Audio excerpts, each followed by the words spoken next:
सत्संग में सिर्फ आत्मा और परमात्मा को ही सत्य माना जाता है। बाकी जगत जो है झूठा है, मिथ्या है, नाशवान है।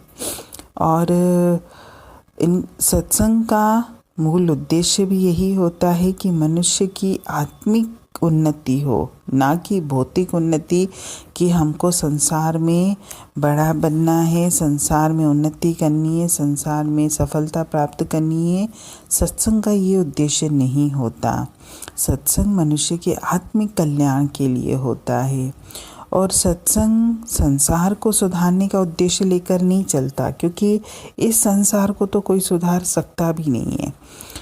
वो सिर्फ जीव की आत्मिक उन्नति करके उसे परमात्मा से मिलाने का कार्य करता है। क्योंकि जब आत्मिक उन्नति होगी हमारी, तभी तो हम परमात्मा से मिलाप कर पाएंगे। हमने संसार में चाहे कितनी भी उन्नति कर ले, लेकिन हम परमात्मा से मिलाप नहीं कर सकते। परमात्मा के मिलाप के लिए संसार की उन्नति से कोई मतलब नहीं है।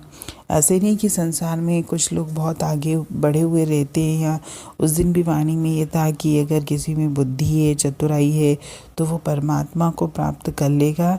ये नहीं है, क्योंकि सत्संग कोई सामाजिक या कोई राजनीति के आधार पर नहीं चलता। ये तो पूरी तरह से आत्मा का दर्शन है।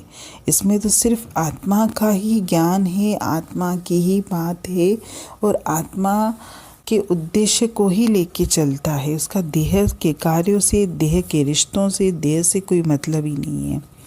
और सत्संग की तो पहली मान्यता भी यही है। यही मान्यता लेके चलता है कि परमात्मा ही परम सत्य है, प्रभु ही प्रथम सत्य भी है, प्रभु ही अंतिम सत्य भी है। और जो पूर्ण संत होते हैं, उन्होंने परमात्मा को ही सर्वकालीन सत्य कहकर बुलाया है, क्योंकि परमात्मा इस संसार के अस्तित्व में आने से पहले भी था, ये संसार चल रहा है तब भी है, और ये संसार नष्ट हो जाएगा तब भी रहेगा। यानी सर्वकालीन सत्य परमात्मा ही है। और उनके परमात्मा के गुणों का जो वर्णन किया जाता है सत्संग में, वो गुण तो किसी देहधारी मनुष्य में या किसी भी योनि में, किसी भी पदार्थ में, जड़ चेतन में मिल ही नहीं सकते। क्योंकि परमार्थ की दृष्टि से सत्य हम उसी चीज़ को कहते हैं जिसकी हस्ती, जिसकी शक्ति, जिसका ज्ञान किसी अन्य पर निर्भर ना हो। और यहाँ तो सबका ये जो हस्ती हो, चाहे शक्ति हो, चाहे हमारा ज्ञान हो, दूसरे पर ही निर्भर है। क्योंकि हम जो आज अपनी हस्ती भी मानते हैं ना, वो हस्ती भी मेरी आत्मा की शक्ति पर निर्भर है। जिस दिन मेरी आत्मा की शक्ति इस देह को छोड़ के चली जाएगी, मेरी हस्ती ख़त्म। यानी मैं अपनी इस हस्ती को जो चला रहा हूँ, जिसको मैं करके मानता हूँ कि मैं कुछ हूँ, मेरी हस्ती है, तो वो हस्ती भी आत्मा की शक्ति पर निर्भर है। यानी हस्ती भी, शक्ति भी। और जो ज्ञान का अहंकार होता है, तो ज्ञान भी कहाँ से आया?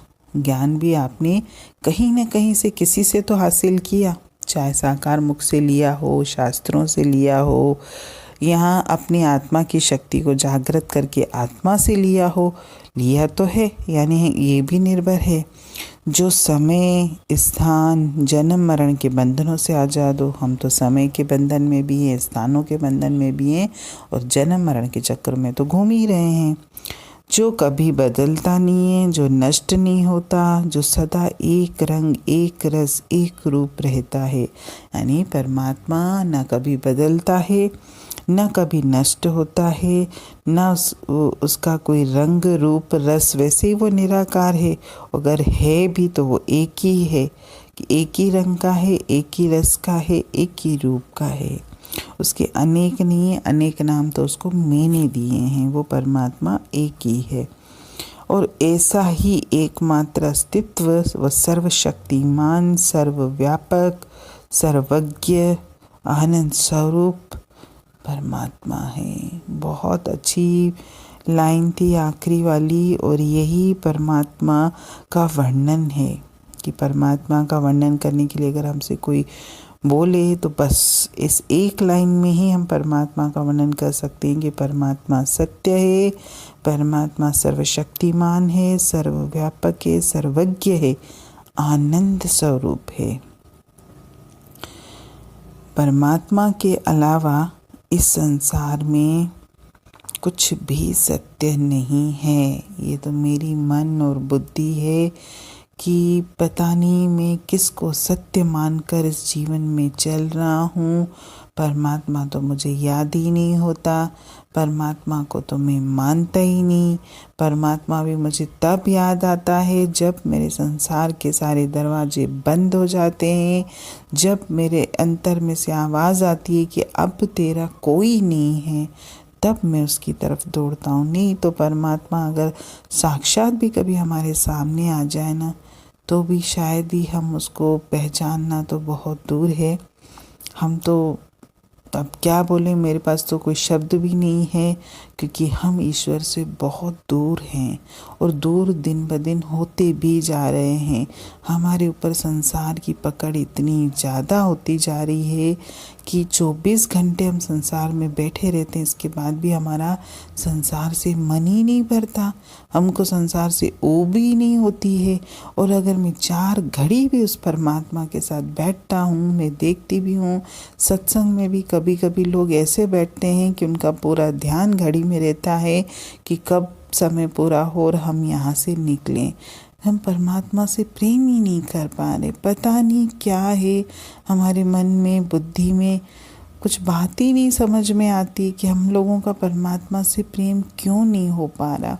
पता सबको है कि मंजिल वो परमात्मा ही है, जाना मुझे उस परमात्मा के घर ही है। मुझे पता भी नहीं कि कब कहाँ वो मुझे अपने पास ले जाएगा, लेकिन इसके बाद भी मैं मूढ़ बुद्धि न जाने किस लय में अपना जीवन जी रहा हूँ। हरि ओम।